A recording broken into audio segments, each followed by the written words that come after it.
suis avec ma lettre de démission. Je suis venu avec un seul document ce jour-là, dans une enveloppe beige format A4 qui était ma lettre de démission. Ah bon? Vous en êtes là? Je dis oui. Il a pris sa tablette, il a envoyé certainement un texto à qui je ne sais pas, puis il est revenu à la charge.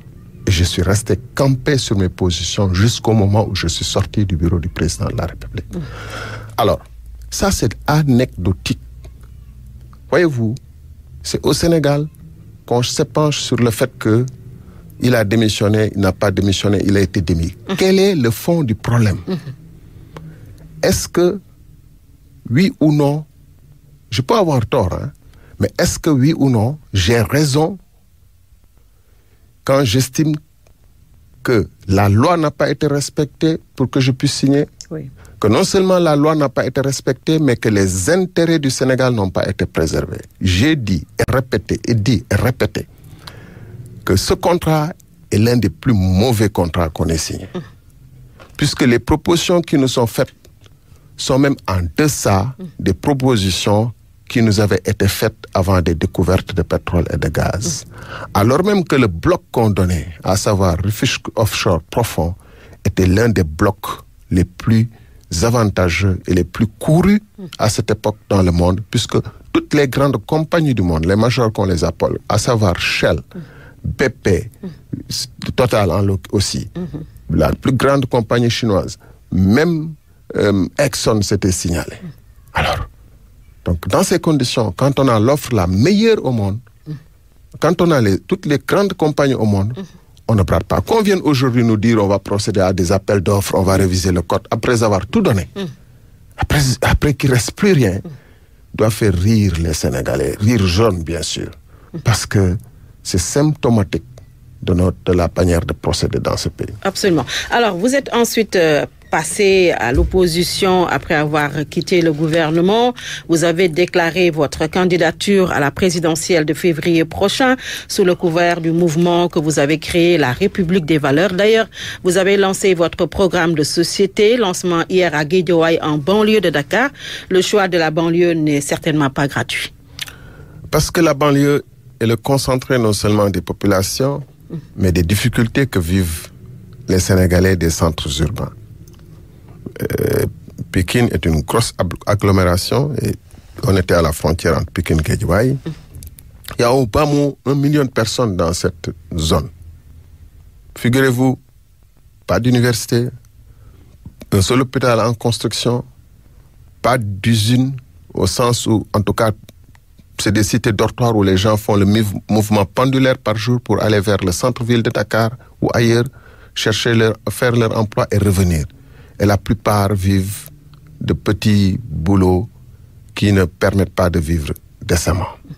Les infrastructures, bien sûr, de 2012 à 2019, des efforts ont été faits dans l'assainissement, dans peut-être certaines infrastructures, mais avant d'y revenir, quelles que soient les difficultés de Pékin, je l'ai dit hier devant les populations là-bas, c'est rien comparativement aux difficultés que vit la grande périphérie. Parce que la banlieue est la périphérie du petit noyau que représente Dakar, puisqu'on est un pays macrocéphale.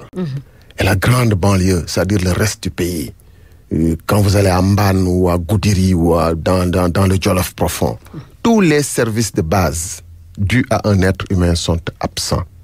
On se croirait au temps de Ndiadiane Ndiaye, au XIIe siècle ou au XVe siècle dans certaines zones. Même les activités humaines sont restées inchangées. Figurez-vous qu'il n'y a pas d'eau. Ça, ce n'est pas une surprise. Il n'y a pas d'électricité. Ce n'est pas une surprise, mais même le réseau téléphonique est absent. Ces concitoyens vivent dans le dénuement le plus total. Oui, mais sauf que cette banlieue-là, vous avez choisi pour lancer votre programme, malgré les difficultés que vous évoquiez, et peut-être une chasse gardée. Il y a le maire qui est le frère du président. À Pékin, on a l'oncle ou le frère de la première dame. On dit que cette banlieue de Dakar est déjà une chasse gardée. Les élections, est-ce que vous êtes d'accord? Les élections à venir prouveront si c'est une chasse gardée. C'est ce qu'on disait aussi avant la fin du régime droit. Mais je dois vous faire observer que lors des élections législatives, dans toute la région de Dakar, le régime actuel est arrivé à moins de 40%. Ça ne peut pas être une chasse gardée. Dans une élection à 2 tours, ça aurait pu être très différent. Et ça va être très différent. Surtout qu'entre-temps, il s'est passé énormément de choses. Et juste pour terminer sur une image, j'allais dire, saisissante du sort que le régime actuel conçoit pour la banlieue de Dakar, c'est que, voyez-vous, quand le président chinois est arrivé ici, il a inauguré quoi? Une arène à Pékin. Puis ensuite, il est parti dans un autre pays africain. Qu'est-ce qu'il a inauguré au Rwanda? Une université. C'est-à-dire que nous, notre pays, nous avons choisi l'une des formes d'infrastructure les moins importantes pour un pays en voie de développement. Une arène n'est pas importante? Je dis les moins importantes. Et en tout cas, dont on a le moins besoin. Quand on a une population aussi considérable d'étudiants et qu'on est obligé d'en placer près de 30 000 dans des universités privées. À qui on doit de l'argent. À qui on doit de l'argent. Alors même qu'on avait l'opportunité là de résoudre un des problèmes et de fixer les populations de Pékin et de Guédiawaye, une des plus grandes agglomérations urbaines du Sénégal, dans leur zone d'habitation pour éviter justement les déplacements vers Dakar ou toute autre infrastructure.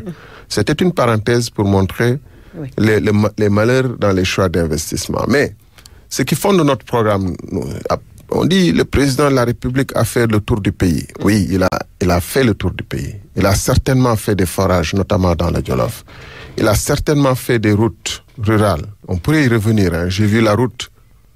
Oui. J'ai vu la route qui mène vers Dodi. Nous allons parler un peu de votre programme, si vous le désirez, Monsieur le ministre. Dans ce programme que vous proposez aux Sénégalais pour qu'ils votent pour vous, il y a 3 axes majeurs: la refondation de notre démocratie et la moralisation de la vie politique et publique, la lutte contre le chômage de masse, la modernisation de notre économie et la remise sur pied de notre système éducatif, l'accès universel aux services et infrastructures de base et de qualité, santé, éducation, eau, assainissement, transport, gestion des déchets, sécurité. On a l'impression que c'est du déjà entendu, Monsieur le ministre.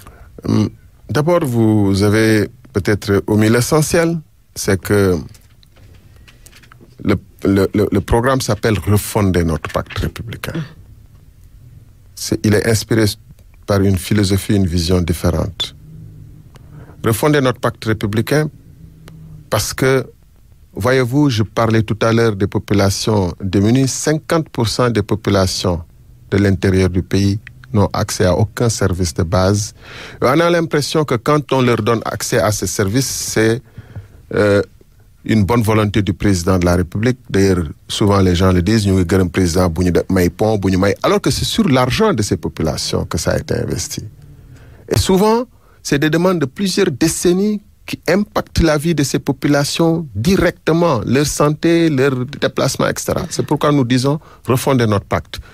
Il faut que les citoyens, où qu'ils soient, aient un minimum décent pour vivre et un minimum d'accès à des services. Ça, c'est une vision radicalement différente. Parce qu'ici, on dit, dans 20 ans, on va éradiquer ceci. Si on a pu mettre 1000 milliards de francs de Sénégalais empruntés, que tous les Sénégalais, y compris ceux qui n'ont pas accès à l'eau et à l'électricité, vont payer. Ne doit-on pas pouvoir autant investir pour éradiquer définitivement les problèmes de forage, les problèmes d'électrification rurale? Il fallait près de 200 milliards pour l'éradiquer définitivement dans le pays, l'électrification rurale. Ne faut-il pas ça? Ne faut-il pas que chaque citoyen sénégalais se dise qu'il est intégré dans une nation qui pense à lui et qui essaie de lui apporter le minimum? Voilà une des visions sur lesquelles on se fonde.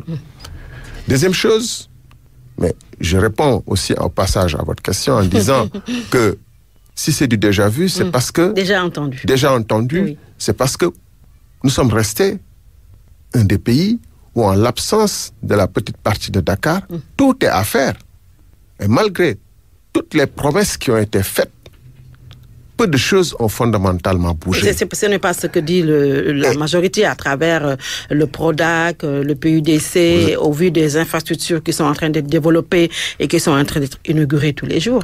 Je ne sais pas si vous le faites exprès ou c'est un lapsus, mais vous avez commencé votre énumération par le PRODAC, oui, qui est symptomatique du premier chantier, parce qu'on en a 5, qu'il faut refaire pour refonder notre République. C'est-à-dire la bonne gouvernance, l'existence de l'État de droit. La possibilité d'empêcher un président de la République ou la justice ou qui que ce soit de faire obstruction à l'exercice de la justice parce que c'est des copains qui sont en cause. Vous avez bien fait de mentionner le PRODAC. C'est symptomatique des